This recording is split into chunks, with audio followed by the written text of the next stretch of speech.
Telangana Kaloji Narayana Rao university of health sciences, BSc MLT, BPT and allied health science సంబంధించిన phase 4 or stray ఫేజ్‌కి సంబంధించిన seat allotments release అయిపోయిన తర్వాత మనోళ్ళందరికి కూడా ఒక డౌట్ అయితే ఉంది. నెక్స్ట్ ఫేజ్ ఉంటదా అని చెప్పి. మనం ఈ వీడియో లోపల డీటెయిల్‌గా నెక్స్ట్ ఫేజ్ గురించి మాట్లాడుకుందాం. సో, నెక్స్ట్ ఫేజ్ ఉంటదా? ఒకవేళ ఉంటే ఎవరికి ఎలిజిబిలిటీ ఇస్తారు? మనకి నెక్స్ట్ ఫేజ్ ఉండడానికి ఎంత ఛాన్సెస్ ఉన్నాయి? ఓకేనా. సో, ఎప్పుడుండే ఛాన్స్ ఉంటది మనకు నెక్స్ట్ ఫేజ్. సో, ఎప్పుడుండొచ్చు ఈ నెక్స్ట్ ఫేజ్? అండ్ దాంతో పాటుగా ఈ నెక్స్ట్ ఫేజ్ ఉంటే ఓకేనా. సో, నెక్స్ట్ ఏదన్నా ఫర్దర్‌గా ఫేజ్ ఉంటే దానివల్ల మన కాలేజ్ స్టార్టింగ్ ఏమన్నా ఎఫెక్ట్ అయితదా? అని జెప్పి ఈ వీడియో లోపల డీటెయిల్‌గా మాట్లాడుకుందాం. సో, మనం ప్రీవియస్‌గా Telangana Kaloji Narayana Rao university of health science సంబంధించి చాలా వీడియోస్ చేసుకున్నాం. ఫర్దర్ గూడా ఎట్లాంటి అప్డేట్స్ వచ్చినా వీడియోస్ చేస్తా ఉంటా. కాబట్టి మీరు ఒకవేళ మన ఛానల్‌కి కొత్తగా వస్తే మాత్రం పక్కా సబ్స్క్రైబ్ చేసుకొని మీ ఫ్రెండ్స్ అందరికీ ఈ వీడియోని షేర్ చేయండి. యాస్ ఆఫ్ నౌ మనకు next phase or further phases సంబంధించి ఎట్లాంటి అప్డేట్ అయితే లేదు. ఎట్లాంటి అఫీషియల్ ఇన్ఫర్మేషన్ అయితే లేదు. ఓకేనా. సో, ఉంటే ఎప్పుడుంటది అని జెప్పి మనం మాట్లాడుకుందాం అంతే. ఒకవేళ ఉంటే మాత్రం పక్కా నేను ఇన్ఫర్మేషన్ ఇస్తా. ఓకేనా. సో, యాస్ ఆఫ్ నౌ ఎట్లాంటి అఫీషియల్ ఇన్ఫర్మేషన్ లేదు about further phase of counselling. ఓకేనా. సో, దీన్ని మీరు గుర్తుపెట్టుకోరి.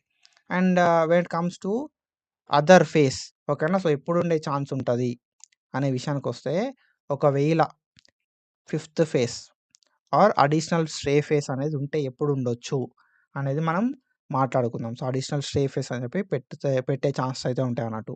సో, ఎప్పుడుంటది గదా అనంటే ఎప్పుడైతే సీట్స్ అనేది ఎక్కువ ఉంటాయో ఓకేనా. వెకేట్ సీట్స్ అనేది ఆఫ్టర్ ఫేజ్ 4 రిపోర్టింగ్. ఫేజ్ 4 లోపల సీట్ వచ్చినోళ్ళందరూ రిపోర్టింగ్ జేయడానికి 4థ్ మార్చ్ 2026 దాకా టైం అయితే ఇచ్చిర్రు.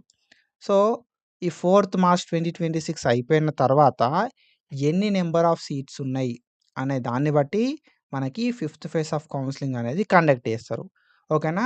నంబర్ ఆఫ్ సీట్స్ అనేది ఉన్నప్పుడు మాత్రమే ఇంకొక ఫేజ్ అనేది ఉంటది. అప్పటి వరకి ఇంకొక ఫేజ్ అనేది ఉండది. సో, దీన్ని మీరు గుర్తుపెట్టుకోవాలే.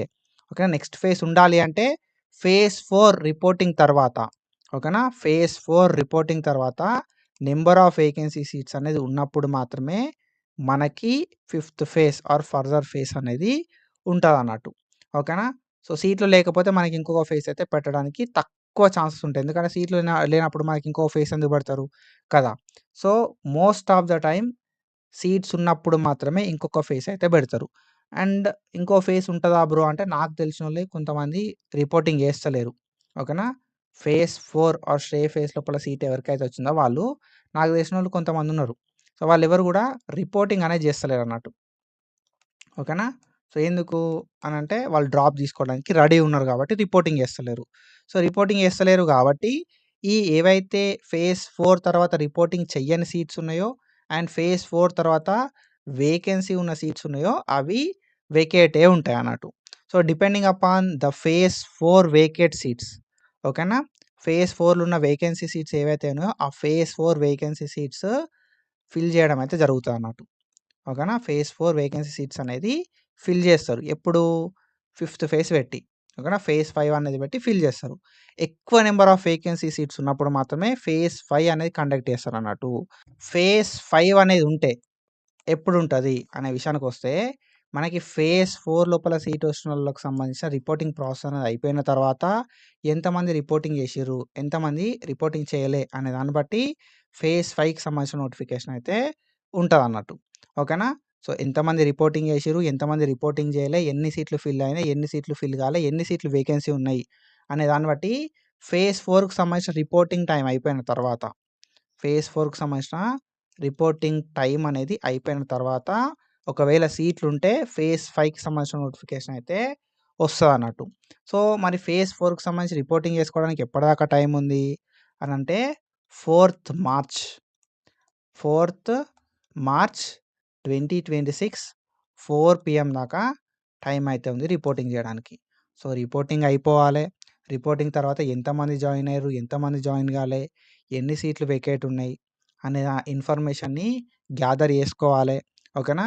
సో, ఎన్ని సీట్లు ఉన్నాయని చెప్పి అఫీషియల్ పోర్టల్ లోపల కాలేజెస్ వోళ్ళు అప్‌లోడ్ చేయాలే. దాని తర్వాత మనకి ఒకవేళ more number of vacate seats ఉంటే, more number of vacant seats ఉంటే ఏమైతది గదా అంటే మనకి ఫర్దర్‌గా ఫేస్ పెట్టడానికి ఛాన్స్ అయితే ఉంటదన్నట్టు. ఓకేనా? ఎక్కువ నంబర్ ఆఫ్ వేకెన్సీ సీట్స్ ఉన్నప్పుడు మాత్రమే ఆఫ్టర్ ఫేజ్ 4 రిపోర్టింగ్ మనకి ఇంకొక ఫేజ్ పెట్టే ఛాన్స్ అయితే ఉంటది. ఓకేనా? సో, ఇది.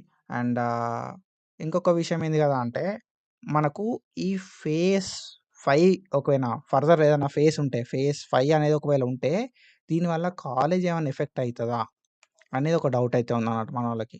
So, most of the time ఏందంటే ఫేజ్ 5 ఆర్ ఇంకేదైనా ఫేజ్ ఉన్నా గూడా ఓకేనా? ఫేజ్ 4 తర్వాత ఫేజ్ 5 గాని అడిషనల్ స్టే ఫేజ్ గాని ఏదో ఒకటి అట్లా ఫేజ్ ఉంటే మాత్రం దానివల్ల కాలేజ్ స్టార్ట్ అవ్వడం ఏమన్నా ఎఫెక్ట్ అయితదా అంటే మోస్ట్‌లీ నో. ఓకేనా? Already most of the colleges అనేది స్టార్ట్ అయిపోయినాయి. కొన్ని కాలేజెస్ అయితే స్టార్ట్ అయిపోయినాయి. కొన్ని కాలేజెస్ ఇంకా స్టార్ట్ కాలేదు. సో, ఏదైతే ఫిఫ్త్ ఫేజ్ అనేది ఉంటే దీనివల్ల మనకు ఈ కాలేజ్ స్టార్ట్ అవ్వడం డిలే అయితదా అంటే కాదు. ఓకేనా? సో, మన కాలేజ్ అని మోస్ట్ ఆఫ్ ద కాలేజ్ అనేది స్టార్ట్ చేస్తారు. చేసిన తర్వాత ఒకవేళ ఉంటే ఈ ఫేజ్ అనేది కండక్ట్ చేస్తారన్నమాట. సీట్స్ బాగా మిగిలుంటాయి. లేకపోతే మనకు లైక్ కాలేజ్ అనేది స్టార్ట్ అయిపోతదన్నట్టు. ఓకేనా? సో, ఫిఫ్త్ ఫేజ్ అనేది ఉన్నా లేకపోయినా కాలేజ్ అనేది స్టార్ట్ అయిపోతది. సో, దీన్ని మీరు గుర్తుపెట్టుకోరి. అండ్ ఎలిజిబిలిటీ ఎవరికిస్తారు కావచ్చు మరి ఫిఫ్త్ ఫేజ్ లోపల అనంటే మోస్ట్‌లీ ఫేజ్ 1లా ఓకేనా? ఎవరికైతే ఫేజ్ 1 లోపల గానీ, లేకపోతే ఫేజ్ 2 లోపల గానీ, లేకపోతే ఫేజ్ 3 లోపల గానీ, ఫేజ్ 4 లోపల గానీ సీట్ రానోళ్ళకే ఎలిజిబిలిటీ ఇచ్చే ఛాన్స్ ఉంటది. ఓకేనా? ఒకవేళ ఫేజ్ 5 అనేది ఉంటే మోస్ట్‌లీ సీట్లు రానోళ్ళకే ఛాన్స్ ఇవ్వడానికి ఎక్కువ ఛాన్స్ అయితే ఉందన్నట్టు. ఓకేనా? ఫేజ్ 1, ఫేజ్ 2, ఫేజ్ 3, ఫేజ్ 4 లోపల ఎవరికైతే సీట్ రాదో వాళ్ళకి మాత్రమే ప్రియారిటీ ఇయ్యడానికి ఎక్కువ ఛాన్స్ అయితే ఉంది. ఓకేనా? సో, ఇది ఫేజ్ 5కి సంబంధించి ఒకవేళ ఇప్పటివరకైతే అఫీషియల్ అప్డేట్ అయితే ఏం లేదు బ్రో. అఫీషియల్ అప్డేట్ రావాలన్నా గూడా ఫేజ్ 4కి సంబంధించిన రిపోర్టింగ్ అనేది కంప్లీట్ కావాలి. ఓకేనా?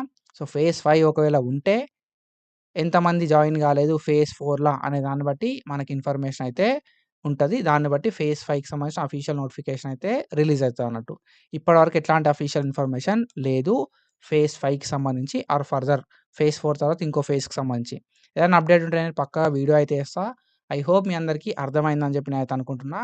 సో, ఇది ఇన్ఫర్మేషన్. ఇట్లాంటి ఇన్ఫర్మేషన్ అప్డేట్స్ కోసం ఫాలో అయితా ఉండుర్రి. And thank you so much. Signing of.